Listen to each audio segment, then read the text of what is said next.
Bienvenue à tous sur ma chaîne Booktube, ici Kim et je vous retrouve aujourd'hui pour la partie 2 de mon top 10 des meilleures lectures de 2017. J'espère que vous avez aimé mon top 1. Si vous l'avez manqué, je vais le laisser juste ici et dans le bas dans la description. Si vous voulez connaître mes recommandations ultimes, mon top 5 des meilleurs livres que j'ai lus en 2017, restez avec moi. En top 5, ça a été un recueil de poésie et c'est vraiment rare parce que je lis jamais de poésie, mais c'est The Princess Saves Herself in This One par Amanda Lovelace.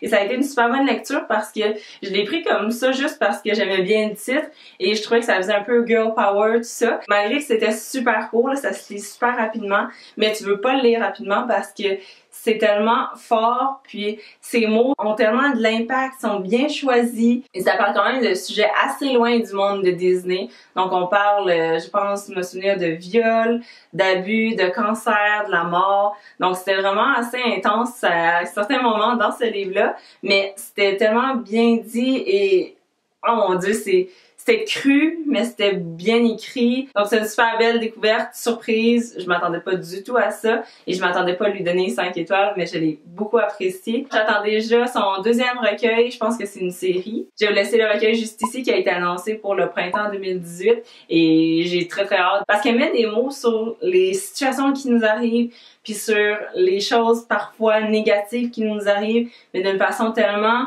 spécial à sa façon. Donc je vous recommande vraiment, si vous aimez la poésie, de lire ce livre-là. La disposition à l'intérieur est originale et vraiment bien choisie. Pour la quatrième position, j'avais vraiment de la difficulté à faire un choix entre les deux, donc je vous ai présenté les deux. C'est deux livres de Kasie West, une auteure contemporaine de Young Adult. Je pense pas qu'il y ait encore de traduction française. Encore une fois, je vais vous laisser savoir dans le bas si c'est le cas. Et vraiment, c'est deux des trois livres qui ont été publiés par cet auteur-là cette année. Il y en a un qui s'en vient le 26 et je vais vous laisser la photo juste ici parce que je l'ai demandé en cadeau de Noël. Dans cette histoire que j'ai lue au mois de janvier-février, on suit les aventures de Autumn et de Dax, qui sont deux adolescents qui vont rester pris dans une bibliothèque, ils peuvent pas sortir pendant toute une fin de semaine hivernale et ils vont apprendre à se connaître. Mais ce que j'ai aimé, c'est que ça va vraiment plus loin que ça et il y a un des personnages qui a des troubles d'anxiété. Donc c'est super intéressant de plonger dans un peu sa réalité. Je l'ai vraiment beaucoup apprécié parce que j'aime ça quand une histoire, tu penses que c'est ça, puis finalement c'est ça. Donc il y en avait vraiment plus que le simple résumé que je vous ai fait. Et son second livre que j'ai lu dans le temps de l'été, c'était Lucky in Love.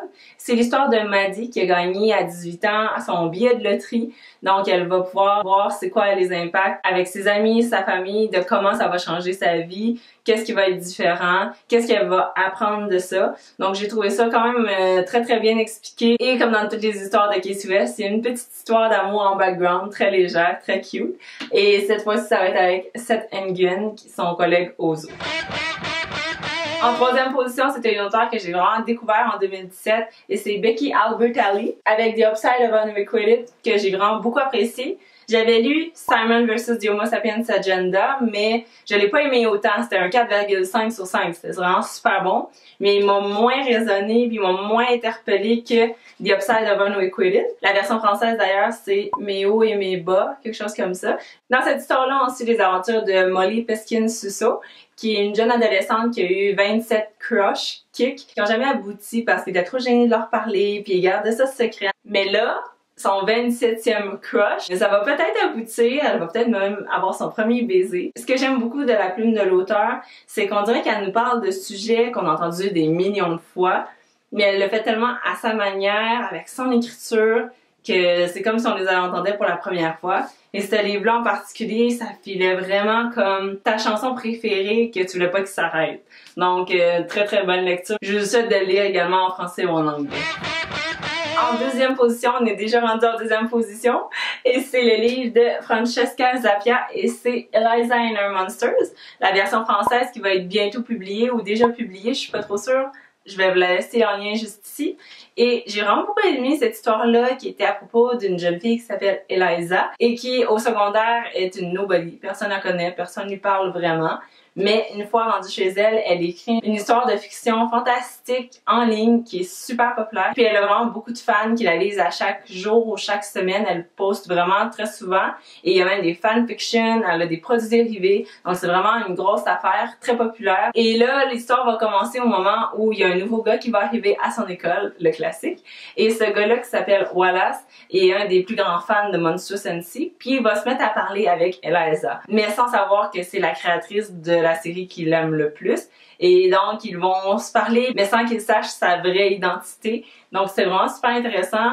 Puis, c'était pas cliché du tout comme livre. J'ai vraiment beaucoup aimé aussi parce qu'il y avait beaucoup de contenu. Ça m'a fait vivre aussi plein d'émotions. J'ai aimé à quel point ils ont creusé les personnages, que c'était pas juste des adolescents plates qui se cherchent, qui ont pas de passion, qui sont insécures. Non, il y avait des buts, ils étaient motivés, ils savaient où ils s'en allaient. Donc bref, je trouvais que c'était des personnages adolescents à l'école qui étaient un peu différents des autres qu'on pouvait voir dans les livres pour ados. Et finalement, mon top 1 du meilleur livre que je crois avoir lu en 2017. Roulement de tambour. Ce serait de Brandon Sanderson, The Final Empire, également disponible en français, L'Empire Ultime. C'est vraiment une super bonne lecture, c'est un premier tome d'une trilogie. Ça a été mon incursion, mon introduction à l'auteur qui est Brandon Sanderson, qui est très réputé dans le fantastique adulte et qui a vraiment écrit plusieurs livres en collaboration, seul.